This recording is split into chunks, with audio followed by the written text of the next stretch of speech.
You must have heard of Kubernetes. Kubernetes helps us to deploy large-scale microservices with just few lines of commands. Kubernetes manages the lifecycle of containers, including their deployment, scaling, load balancing, and self-healing. We are going to deploy 5 microservices in next few minutes using Kubernetes. So stay tuned till end of the video. I can assure you, by the end of video, you will have understanding of how Kubernetes work and how to deploy microservices inside Kubernetes cluster. Kubernetes can auto-scale microservices inside cluster based on criteria like CPU or memory usage. If somehow service crashes because of exceptions like null pointer exception or memory out of exception, Kubernetes automatically brings up new instance of application called as pod, which we will see in next few minutes. Let's first see what problem Kubernetes solve. Let's say you have one web service written in Java and this service is going to take huge amount of traffic from internet. So this web service has to be horizontally scalable, meaning we should deploy this service on multiple nodes. On each node, we should have minimum 2 instances of web service. For example, if we have 2 nodes, then we should have 4 instances of web service running inside 2 nodes. What if one instance stops working because of some exception? Who is responsible to bring up new instance or restart existing instance? If traffic spikes up, who will bring additional instances to serve spike? Kubernetes solve all of above problems as a one-stop solution. Now let's see components involved in Kubernetes cluster. This is master worker architecture. Master manages overall state of cluster and worker nodes manages running instances of microservices. There are lots of components involved in cluster, but we will focus on most important ones. Kube API server running on master is entry point for all administrative tasks. It takes commands from command line utility or through REST APIs. Then according to these commands, various tasks inside cluster perform. For example, deploying additional instances of web service. Kubernetes agent running on each worker node and it communicates with master to ensure that all containers are running. It also receives command from master to destroy or update existing containers. Each worker node also has container runtime like Docker to run containers on these worker nodes. In short, master helps to manage whole cluster and worker helps to run actual microservices. In last few seconds, I have used container word a lot, and that is obvious. Kubernetes is container orchestration tool. It helps us to run multiple related containers together and makes communication between these possible. I am assuming you understand containerization concept before we proceed further. So you must know what Docker registry or Docker image means, what is public or private registry, how to create new Docker image of your application, and how to deploy it as a standalone container. We deploy our microservices by creating API resources. There are 30 plus resources in Kubernetes, but we mainly need just 4: pods, replica set, deployments, and services. Each of these 4 has specific purpose, but when we create all 4 for given web service, we can say web service is deployed. If you have 5 microservices, then most probably you will create 20 resources. But good thing is, creating these resources is very simple. So let's understand purpose of each and create one by one.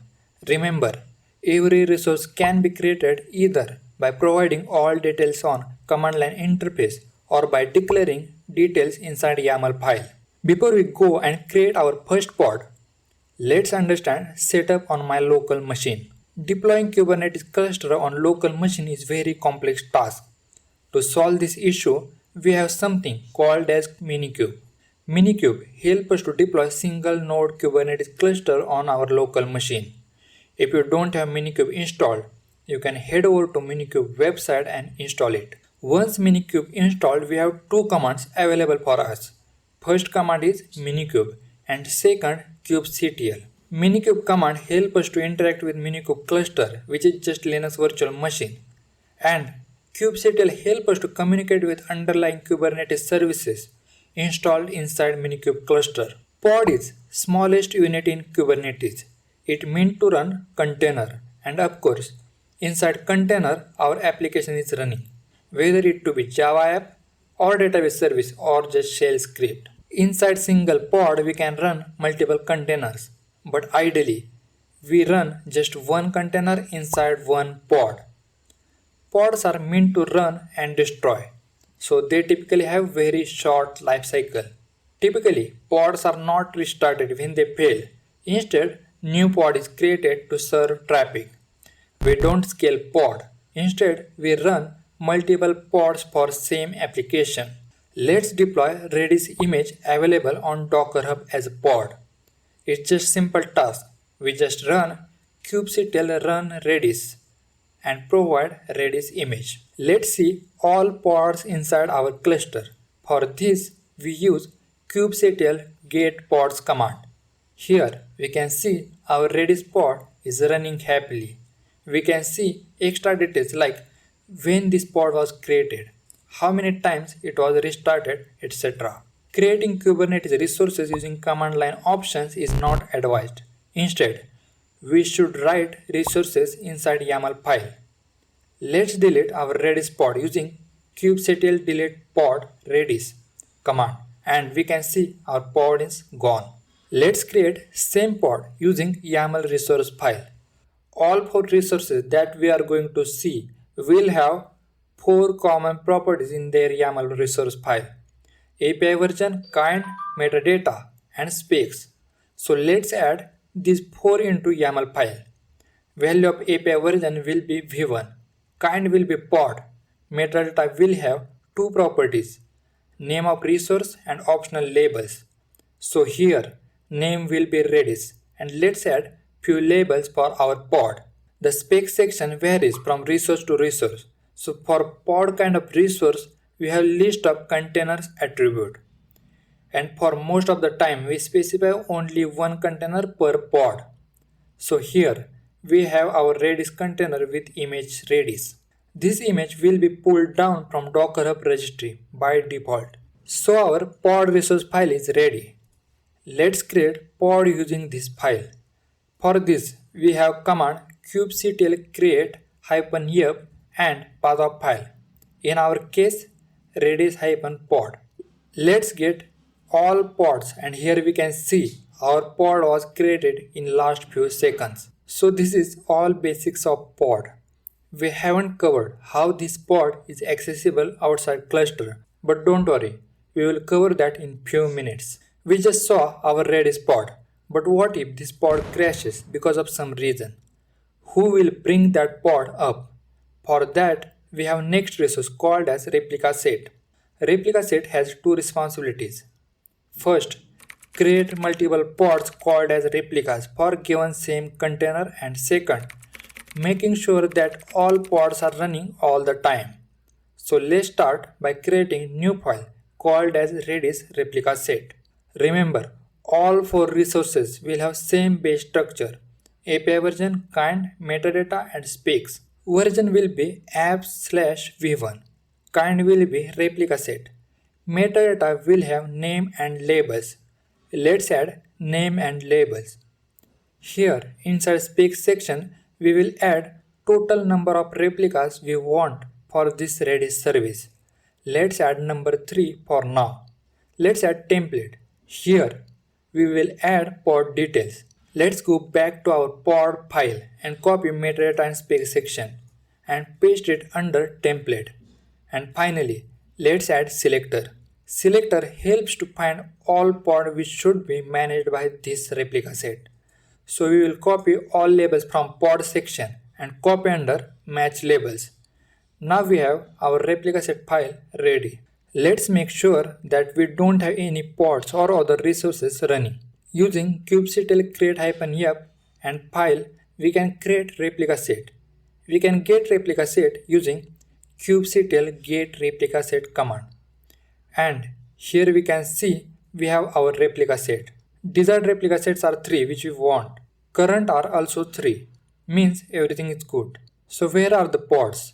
We can check those using our kubectl get pods command. We can see we have 3 pods running and all pods have suffix same as name of replica set. So we know these pods are managed by our replica set. Now let's delete one pod. Replica set should bring new pod as soon as we delete one, because that is basic responsibility of replica set, keeping all pods running all the time. Let's delete one. Kubectl delete pod and pod id. Now let's see all pods one more time. We can see age of 1 is just few seconds, which means this is new pod created by replica set. Now we have solved half of the problem. Next, what happens if new version of Docker image is available? How do we deploy those latest changes?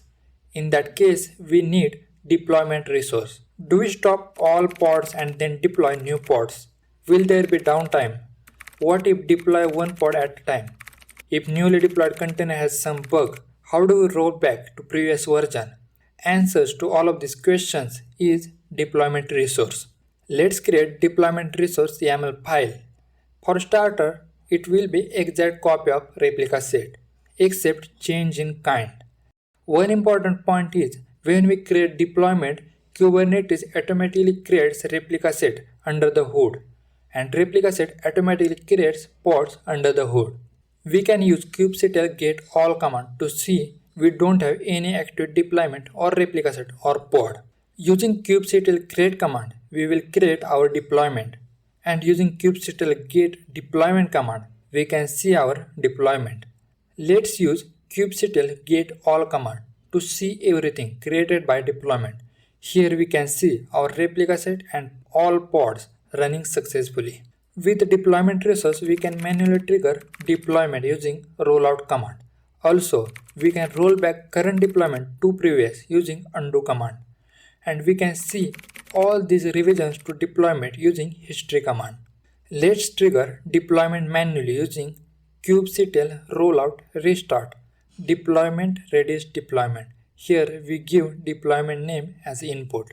Now, if we fire kubectl get all, we can see old pods are going down and new ones are coming up. This is called as rolling update strategy. Only one container goes down at a time and others remain up to serve traffic. So our app is always available for end users. Let's see history of deployment using kubectl rollout history deployment command. Here we give deployment name as input. Let's undo our latest deployment because it has one bug and we want older version of our app to be up. We can use kubectl rollout undo command for this purpose. And now we can see some pods are going down and new ones are coming up. So this is all about deployment. Now everything is good except our app is not accessible to end users because we haven't configured how our app is available on pods and outside cluster. For this purpose, we have fourth resource called as service. We have mainly two types of services in Kubernetes, cluster IP and node port. When we want our app available outside cluster, we create service with type node port. Services created using type cluster IP are accessible only inside cluster. Let's deploy simple microservices architecture using Kubernetes, and while doing so, we will learn more about services. We have one voting app where users vote for cat or dog. Votes are recorded using voting service.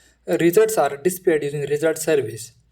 Voting service first sends vote information to Redis service, which is in-memory database. There is one additional worker service which reads vote from Redis and puts into Postgres service. And finally, result service reads votes from Postgres service and displays on user interface. To implement this, we need only two Kubernetes resources for each service. We will create one deployment resource and one service resource for every service except worker service. No one accesses worker service, hence we don't have to open any node port for worker service. So we just need deployment resource for worker service. Let's go ahead and create 5 deployments for our 5 services. We already saw and tested deployment for Redis. Let's change value of app label here. Since this is Redis service, it will be part of voting app. We will change name of app to demo voting app. We want this Redis service accessible to other services inside cluster. To make it happen, we need to open port for this Redis service. We will open 6379 port for this Redis service. To save our time, I have already prepared deployment resource file for remaining 4 services. Postgres deployment resource will have same structure as Redis file, except few additional environment variables which are needed by Postgres image.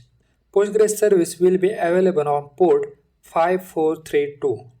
Note that Postgres and Redis image will be downloaded from Docker Hub and these are ready to use. Now, we have to write deployment file for OAuth, result and worker service. I have already built and pushed images of these 3 services into local Docker registry. So instead of downloading images from Docker Hub, these images will be downloaded from local registry. That is why every image is tagged with IP address of my local machine. This is standard syntax of tagging images with custom registry. Result and voting service will be exposed on port number 80 and images of these services are downloaded from local registry. No one needs to access worker service. Worker service itself reads data from Redis and writes to Postgres. Because of this, we won't expose any port for worker service. Now we are ready with all 5 deployment resources. Let's create them one by one. First, create Redis deployment. Second, create deployment for Postgres. Next, create deployment for OAuth app. After that, for result app. And finally, deployment for worker app. Let's get our deployment by kubectl get deployments command. Here we can see we have 5 total deployments. Let's use kubectl get all command. We can see we have 5 replica sets, each for one web service or database container. Finally, we can see all pods are running successfully. Now, question is, how do we access OAuth and result app? To do same, we need services. Remember, we don't need service for worker app. So in total, we need 4 services to be up. Voting and result service will be of type node port and Redis and Postgres service will be of type cluster IP. I have already prepared service resource files for all 4 services. Let's see service file for Redis. Type of service is cluster IP because we don't need Redis to be exposed outside cluster. We have mentioned ports here. The port means port of service and target port is port of pod. So any traffic sent or received on this service will be redirected to port target port. So host for Redis will be Redis, which is name of our service, and port will be service port. Traffic will be forwarded to target port, but target port of which pod? That is why we need selector here. All pods which has same labels as labels mentioned under selector, those pods become part of this service. We have another cluster IP type service for Postgres. Just port number, name and labels will change here. For voting app service, type would be node port. In this case, we need 3 ports. Port of node, port of service and port of pod. So traffic received on node port will be sent to port of service and later to port of pod. Service of result app would be much similar except change in values. Now we have files ready for all services. Let's create these services one by one. First, create for Redis. Second, create for Postgres. Next, service for voting app. And finally, service for result app. Let's enter command to see all services we just created. We can see all 4 services are visible here. Kubernetes cluster only work on Linux, but because of Minikube, it becomes possible to run Kubernetes on Windows. To access our result and voting app, we have to create tunnel here. To create tunnel, we have to use Minikube service command. It opens tunnel for specific service, but we have to keep our terminal open for this. We can see our voting service is exposed on different port through tunnel.